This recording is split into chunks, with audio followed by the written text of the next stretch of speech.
आज के क्लास में हम परासरण दाब की गणना करेंगे। किसी भी विलयन जो है, दिए गए जो विलयन रहेगा उस विलयन का परासरण दाब हम कैसे ज्ञात करेंगे वो हम सीखेंगे आज। ये जो विधि है, आप जो चित्र देख रहे हैं, वो विधि का नाम है बर्कले हार्टले विधि। इस विधि के द्वारा ही प्रयोगशाला में किसी भी विलयन जो होता है उसका परासरण दाब की गणना की जाती है।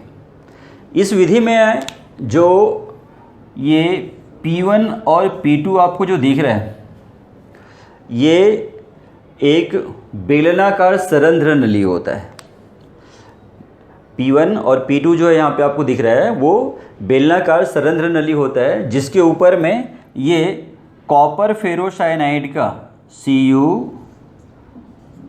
Cu2Fe(CN6) कॉपर फेरोसाइनाइड जो होता है इसका पतला परत लगा हुआ होता है।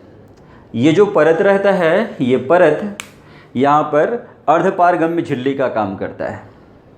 दोनों जो नलियाँ हैं, सरंध्र नलियाँ जो है, उन नलियों के ऊपर में इसमें एक पतला सा परत लगा होता है कॉपर फेरोसाइनाइड का। ये जो कॉपर फेरोसाइनाइड है ये प्रयोगशाला में बनाया गया एक अर्धपारगम्य झिल्ली होता है। ये जो दोनों नलियाँ हैं इनके एक सिरे पर आप लोगों को टोटीदार कीप दिख रहा है, और ये जो दूसरा सिरा जो है, ये दूसरे सिरे पर इसमें केस नली लगी हुई है। केस नली आप लोग सभी लोग 11th में क्लास में जानते हैं। एक पोली नली होती है, बहुत ही बारीक त्रिज्या वाली होती है। बहुत ही अल्प त्रिज्या वाली एक पोली नली होती है, वो केस नली कहलाती है। इसमें पाठ्यांक लिखा हुआ होता है, 1 2 3 4 5 है, ऐसे पैमाना बना हुआ रहता है। दोनों नलियाँ जो होता है उसको दोनों ओर से, ऊपर और नीचे दोनों ओर से धातु के बाहरी आवरण द्वारा ढक करके रखा जाता है। बाहरी आवरण जैकेट, बाहरी जैकेट के द्वारा, आवरण के द्वारा इसको ढक के रहते हैं। ये धातु का बना हुआ होता है, नीचे से भी ऊपर से भी। जो ऊपरी सिरा रहता है, ऊपरी वाला जो आवरण वाला भाग होता है, उसमें एक घर्षण रहित पिस्टन लगा हुआ होता है। यहाँ पर ये घर्षण रहित पिस्टन लगा हुआ होता है। इसी पिस्टन के द्वारा इसमें दाब आरोपित किया जाता है। तो ये हो गया इसमें चित्र, इसमें कौन क्या चीज़ है। इसके साथ साथ में यहाँ पर ये एक मैनोमीटर है, मैनोमीटर है, दाब मापी यंत्र है।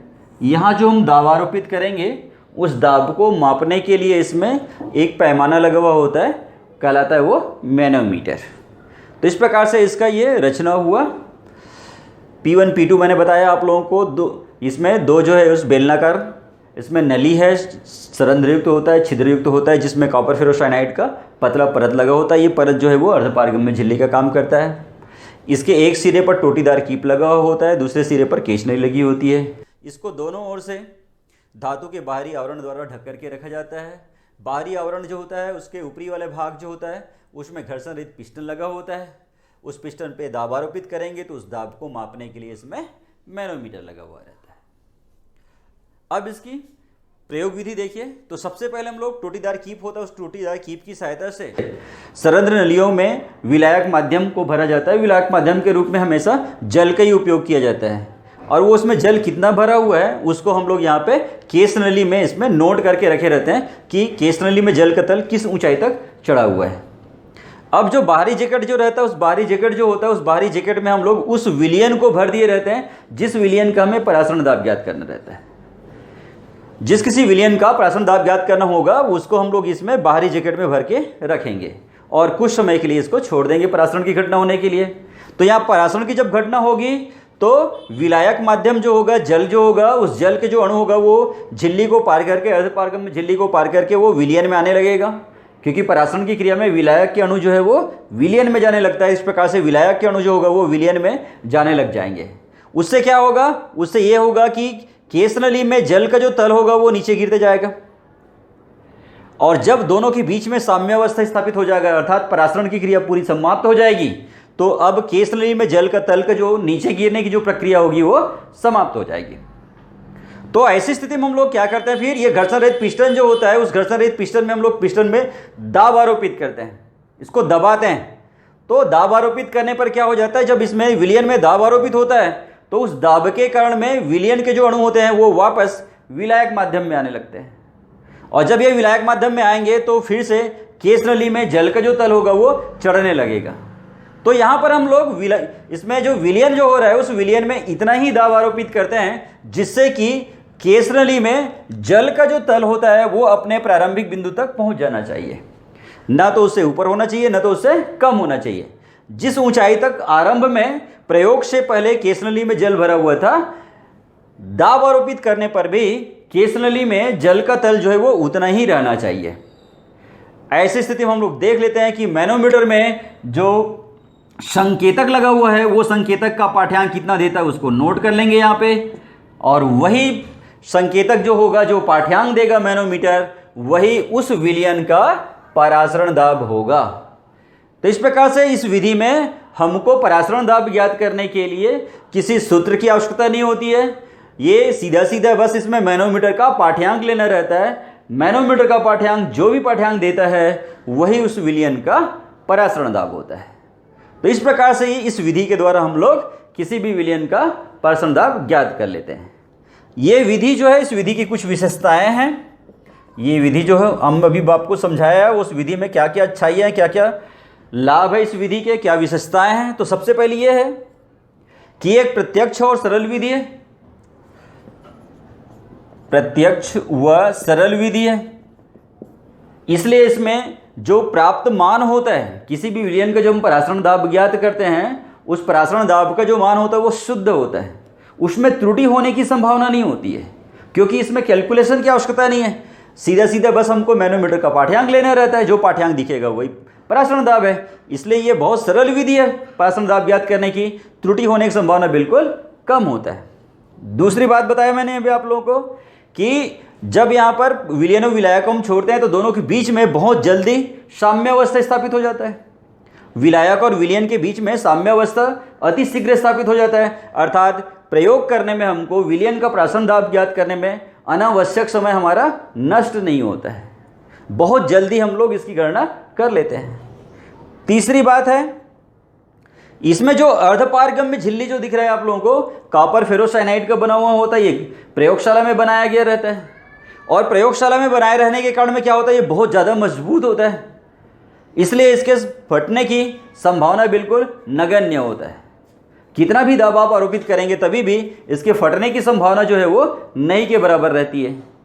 और चौथा और आखिरी बात है कि इस प्रयोग के द्वारा, इस विधि के द्वारा हम लोग उच्च से उच्च, कितना भी अधिक से अधिक परासरण दाब वाले जो विलयन होगा उसके भी हम लोग परासरण दाब की गणना कर सकते हैं।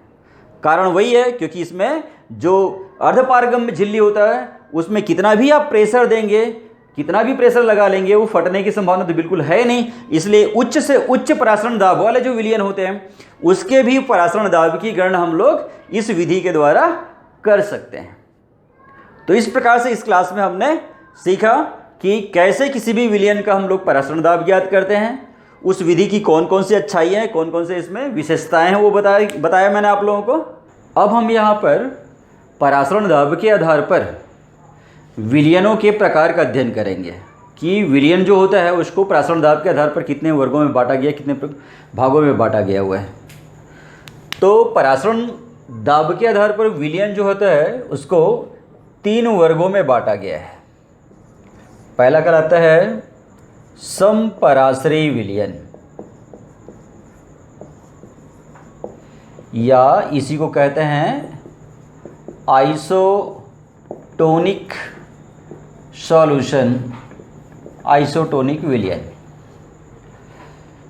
दूसरा होता है हाइपरटोनिक,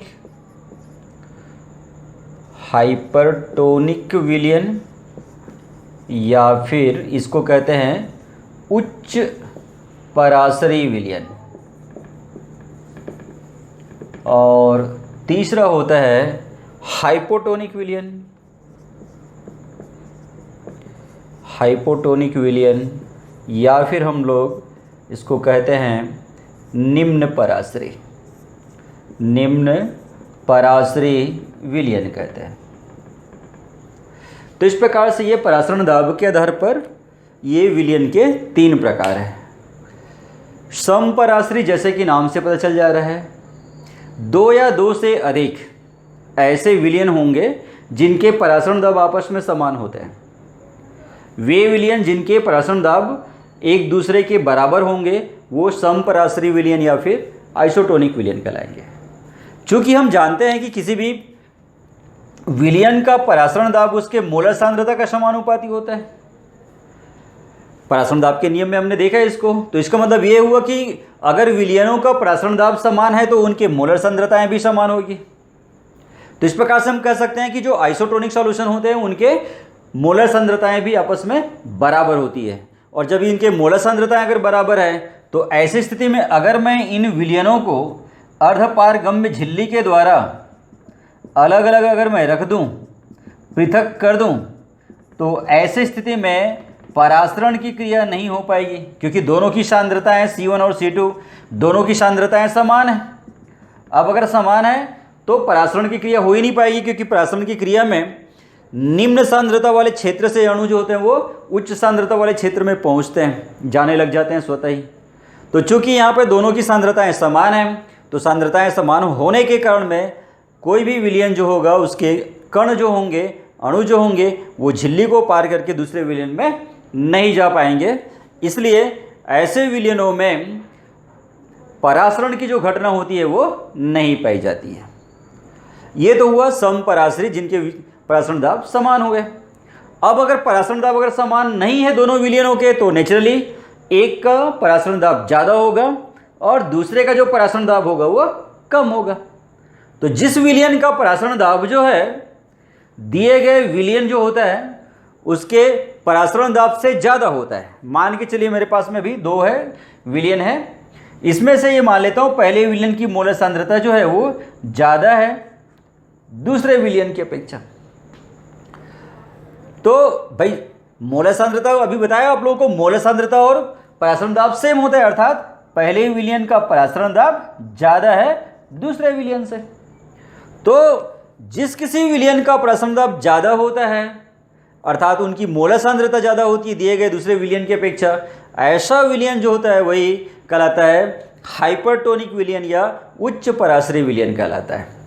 इसमें ये जो C1 के रूप में आपको दिखाई दे रहा है, पहला विलयन जो दिख रहा है आप लोगों को, वो पहला विलयन जो है वो हाइपरटोनिक विलयन है, उच्च परासरी विलयन है, क्योंकि इसका जो परासरण दाब है या मोलर सांद्रता जो है वो दूसरे विलयन जो दिख रहा है उसके परासरण दाब से या मोलर सांद्रता से ज़्यादा है। इसका उल्टा हाइपोटोनिक सॉल्यूशन हो जाएगा, निम्न परासरी विलयन हो जाएगा। एक ऐसा विलयन जिसका परासरण दाब दिए गए दूसरे विलयन के परासरण दाब से कम होगा, जैसे कि यहाँ पे दिख रहा है 2 नंबर का जो सॉल्यूशन है, इसकी जो परासरण दाब है वो पहले से कम है, अर्थात इसकी मोलर सांद्रता भी दूसरे पहले विलयन की अपेक्षा कम है। तो जिसकी मोलर सांद्रता कम होती है या परासरण दाब कम होती है, ऐसे विलयन जो होते हैं वो कहलाते हैं हाइपोटोनिक विलयन या फिर निम्न परासरी विलयन कहलाते हैं। तो अगर हम लोग इन दोनों विलयनों को, हाइपरटोनिक विलयन को और हाइपोटोनिक विलयन को, या उच्च परासरी और निम्न परासरी विलयन है, उनको एक दूसरे से हम लोग अर्धपारगम्य झिल्ली द्वारा अलग अलग रखते हैं, पृथक पृथक रखते हैं, तो ऐसी स्थिति में चूंकि जो हाइपोटोनिक सॉल्यूशन होता है उस हाइपोटोनिक सॉल्यूशन की सांद्रता कम होती है, इसलिए हाइपोटोनिक या निम्न परासरी वाले विलयन जो होते हैं उसके जो अणु होंगे वो अर्धपारगम्य झिल्ली को पार करके स्वतः जो है वो हाइपरटोनिक सॉल्यूशन में अर्थात उच्च परासरी विलयन में आने लगते हैं। इस प्रकार से यहाँ देखा जाए कि हाइपरटोनिक और हाइपोटोनिक को हम लोग रखेंगे अलग अलग पृथक रखेंगे तो इनमें परासरण की क्रिया होगी, लेकिन यहाँ पे जो समपरासरी विलयन था, आइसोटोनिक सॉल्यूशन था, उसमें परासरण की घटना नहीं हो पा रही थी क्योंकि वो दोनों विलयनों का परासरण दाब बिल्कुल समान था। तो इस हिसाब से यहाँ पे ये जो आपको बताया गया परासरण दाब जो होता है उस परासरण दाब के आधार पर विलयन जो होता है वो कितने प्रकार का होता है और किन विलयनों में परासरण की घटना पाई जाती है और किन विलयनों में परासरण की घटना नहीं पाई जाती है। तो फिर आगे पढ़ेंगे इस परासरण दाब के आधार पर और 2 विलयन होता है, एक होता है वास्तविक विलयन और दूसरा होता है आभासी विलयन। तो उसको हम लोग दूसरे क्लास में पढ़ेंगे। Thank you.